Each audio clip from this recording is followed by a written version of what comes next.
What's going on, you guys? It's the Michael Myers. I'm back with another movie review, double movie review, and we're gonna be taking a look at the first two Wishmaster movies. Just finished rewatching these the other day, decided to revisit them. It's been a while since I've seen them. I know some of you guys have also asked me about Wishmaster, so yeah, we're gonna be taking a look at the first one, of course, executive produced by Wes Craven. Adding his name to a project definitely brings in audience, and I think that's the case with Wishmaster. It's definitely grown a fan base throughout the years. And I'm gonna be honest with you guys, when I first watched Wishmaster, I wasn't the biggest fan of it. It did take me a couple of rewatches, but I definitely do appreciate it, man, for the fun horror movie that it is. I believe it came out back in 1997, a time where the horror slasher genre kind of made it back, you could say, into the limelight, of course, after Scream a year prior. And I will say Wishmaster has a lot of those elements. It has a lot of those Scream elements as far as fun, cheesy, gimmicky, even the score itself, I mean, a lot of films did around this time, late 90s. I don't know. I enjoyed the first Wishmaster. I think they did a good job. A lot of great cameo appearances by a lot of our horror greats. Of course, Robert Englund is up in here. Kane Hodder, Tony Todd. It was just great seeing, those icons throughout this movie. And of course, we do have our main character, who was played by Andrew Devoff. And he did a great job, man. I really think he carried on the movie really good, especially like in his human forms and stuff like that. But of course, he does transform into the Wishmaster, which of course his name in the movie is the Djinn. And even, the look of the Djinn, really good. Of course, at that time it was still practical. So you definitely, appreciate the greatness of it. I remember thinking as a kid, it always reminded me of Jeepers Creepers for some reason. Kind of has that same look. But of course, it's its own thing. I know a lot of people do consider the Djinn character, up there in the same caliber as, our other horror characters. Definitely underrated. I never see a lot of people talking about the Wishmaster.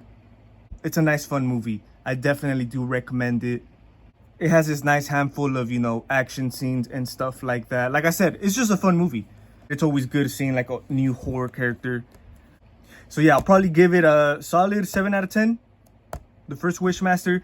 Then we move on to Wishmaster 2, which wasn't as great, to keep it real with you guys. Like, there is a few things in this movie that were okay. Like, I like the fact we see, of course, the Djinn a little bit more on screen time.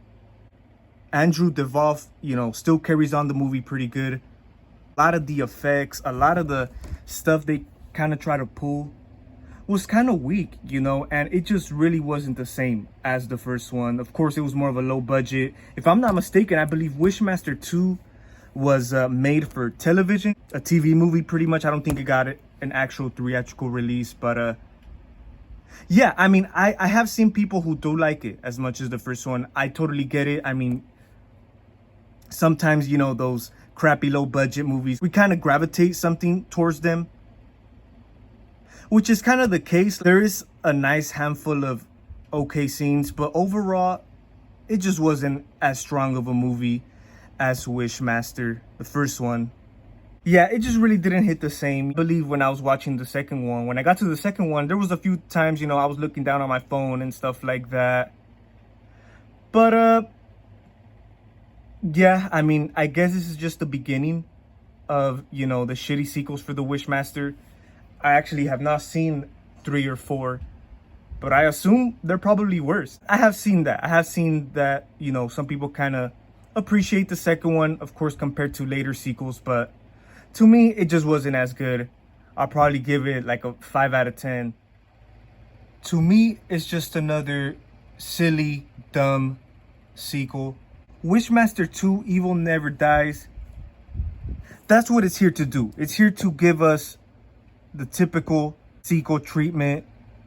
I think that's the best way to look into this movie. Like, if you really like the first one and you want to get into the second one, just be ready to be disappointed. A lot of crappy sequels get more idiotic, a lot of more dumb decision making, a lot more watered down. So if you're into that stuff, I think you might like Wishmaster 2. Like I said, what's good about it, what's cool about it, we get more of the Jinn, more screen time, which of course, you know, is the main sell point. At this point, we get the sequels. They gotta expand our main character, our main horror villain. So that's gonna be pretty much it, guys. That was my review on the first two Wishmaster movies. Quite underrated, especially the first one. If you want to check it out, I recommend at least the first one. I know it's not gonna be a lot of people's cup of tea. If you're into, you know, the late 90s stuff, I think you're in for one. I think you're in for one. At least give it one watch. Like I said, it took me a couple of rewatches for the first one, but it's a solid movie. So definitely check it out. Definitely let me know what you guys think about the first two Wishmasters. Have you guys seen the later sequels?